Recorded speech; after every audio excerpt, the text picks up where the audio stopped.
இப்போது ஜான் ஜபராஜ் என்ன சொல்கிறாரு, பேதுரு வந்து தண்ணி மேலே நடந்து வந்தார். பேதுரு வந்து தண்ணி மேலே நடந்து வந்தார். அப்போது அவர் பாதியில் உள்ளே அழிந்து போகிறார்.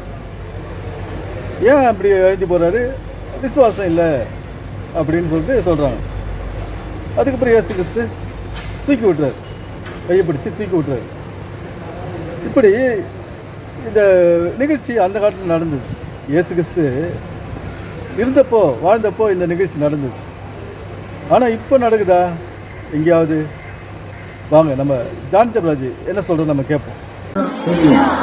அப்புறம் ஏன் சார் கடலுக்குள்ள முங்குனா? ஒரு நிமிஷம், இயேசு வெளியே வர சொன்னா இவன் படகுல இருந்து காலை வச்சுட்டான் வெளியில. இவனுக்கு நீச்சல் தெரியுமா தெரியாதா? தெரியும். இவன் கடலுக்குள்ள முங்கும் போது நீச்சல் அடிச்சிருக்கணுமா இல்லையா? ஆனாலும் பயலுக்கு ஒரு வெறி, எனக்கு நீச்சல் தெரியும், என்னை காப்பாற்ற முடியும், ஆனால் நீங்க கூப்பிட்டதுனால நான் என் சொந்த முயற்சியில என்னை பாதுகாக்க மாட்டேன். நீங்க என் கையை பிடிக்க வருவீங்க. கையை உயர்த்தி,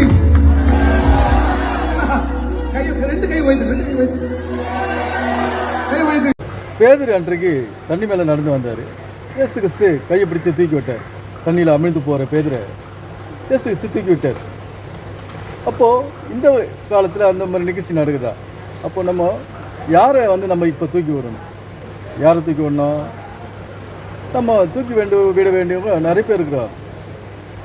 கஷ்டத்தில் வறுமையில் இருக்கிறவங்க நம்ம தூக்கி விடணும். கல்வி அறிவில் கம்மியாக இருக்கிறவங்களுக்கு நம்ம தூக்கி விடணும். அவங்களுக்கு புரியாததை சொல்லிக் கொடுக்கணும். இந்த வாழ்க்கையை நம்ம விலைக்கு சொல்லணும். எல்லாருமே ஒவ்வொரு அனுபவத்திலோடு வரோம். ஏன்னா ஒருத்தர் ஏழையாக பிறகுறாங்க, ஒருத்தர் பணக்காராக பிறகுறாங்க, ஒருத்தர் படித்தவங்க வீட்டில் பிறகுறாங்க, ஒருத்தர் விவசாய வீட்டில் பிறகுறாங்க. இப்படியெல்லாம் இருக்குது வாழ்க்கையில். ஏன்னா நம்ம ஒவ்வொருவரும் சிறப்பாக வாழ வேண்டியது இங்கே நடக்க வேண்டிய வேலை. அப்படி இருக்கும்போது அன்று இயேசு கிறிஸ்து நடந்த காலத்தில் நடந்த நிகழ்ச்சி இதை தான் குறிக்குது. இன்றைக்கி நம்ம செய்ய வேண்டியது என்ன? இதுதான். கஷ்டப்படணும், கை தூக்கி விடணும். கஷ்டப்படுறவங்களுக்கு கை தூக்கி விடணும். அவங்க கஷ்டத்தில் உதவணும். ஏன்னா எல்லாருமே பணக்காரன் கிடையாது, எல்லாம் வசதியோடு வாழ்ந்தில்லை. பிறக்கும்போதே பணக்காரனை பிறக்கலை. இப்படி ஏழைகள் இருக்காங்க, அவங்களெல்லாம் நம்ம உதவி செய்ய வேண்டியது. நம்முடைய வந்து உறவினர்களே நிறைய பேர் ஏழையாக இருக்காங்க, அவங்களுக்கெல்லாம் நம்ம உதவி செய்யணும். அவங்களுக்கு செய்தால் போதும். ஏன்னா அவங்களுடைய வாழ்க்கை தரத்தை உயர்த்தினா போதும். அது இந்த நிகழ்ச்சிக்கு மொத்ததாக இருக்குது. எந்த நிகழ்ச்சி? இயேசு கிறிஸ்து பேதுரு கை தூக்கி விட்டார். அந்த நிகழ்ச்சிக்கும் நாம் அடுத்த கஷ்டப்படுறவங்களை கை தூக்கி விட்டுறதும் அதுதான் இதை குறிக்குது. நம்ம கஷ்டப்படுறவங்களை வந்து வேடிக்கை பார்த்துட்டு தெரியக்கூடாது. ஏன்னா பல பேர் வறுமையில், வியாதியில், திடீர் செலவுகள் இருக்குது. அதெல்லாம் வந்து நம்ம சந்திக்கணும். அவங்களுக்கு கை கொடுத்து உதவணும். கஷ்டத்தில் கை கொடுத்து உதவணும். இப்போ புரியாத பிள்ளைகள் வந்து கல்வியில் பாடத்தில் புரியாத இருக்காங்க. அந்த பாடத்துலலாம் நம்ம புரிய வைக்கணும். நமக்கு தெரிஞ்ச தமிழ், இங்கிலீஷ், ஒரு சின்ன சின்ன மேக்ஸ், கணக்கு, இதெல்லாம் வந்து நம்ம பிள்ளைகளுக்கு சொல்லிக் கொடுத்தா அதான் பேதுரு இயேசு கிறிஸ்து கைப்பிடிச்சு தூக்கி விட்டதுக்கு சமம். ஏன்னா இயேசு கிறிஸ்து வந்து நம்ம வந்து யாரையாவது கடலில் இனிமேல் அழிஞ்சிட்டு போயிடுவாங்க, நம்ம அவங்கள தூக்கி விடணும். அது எப்போ அழிஞ்சு போவாங்களோ, அமிழ்ந்து போவாங்களோ அப்படின்னு நம்ம காத்திருக்க வேண்டிய அவசியம் கிடையாது. இன்னைக்கு நம்முடைய வாழ்க்கையில் எத்தனையோ நிகழ்ச்சிகள் நடக்குது. ஏன்னா அதெல்லாம் வந்து நம்மளால் முடிந்த உதவியை அவங்களுக்கு செய்யணும். நம்மளால் முடிந்த உதவியை அவங்களுக்கு செய்யணும். அதுதான் அந்த பேதுரு கை தூக்கி விட்டார் இயேசு கிறிஸ்து. அது மாதிரி கடன் என்னும் கடலில் அமிழ்ந்து போகிறாங்க மக்கள். இன்னைக்கு நம்ம வந்து அவங்களெல்லாம் கை தூக்கி விடணும். நம்மளால் முடிந்த உதவி இதெல்லாம் அவங்க செஞ்சாவே இயேசு கிறிஸ்து செய்ததுக்கு சமம். இயேசு கிறிஸ்து செய்தார்ல, பேதுரு கை பிடிச்சி விட்டார். நீங்கள் திக்கற்ற அனாதைகள் எத்தனை பேர் இருக்காங்க, கைம்பெண்கள் இருக்கிறாங்க, கஷ்டத்தில் உதவுறதுக்கு ஆள் இல்லையான்னு ஏங்குற மக்கள் இருக்கிறாங்க. இதெல்லாம் தான் குறிக்குது. இது இயேசு கிறிஸ்து அன்றைக்கி கடல் மேலே நடந்து வந்தார். பேதுரு நடந்து வர சொன்னார்.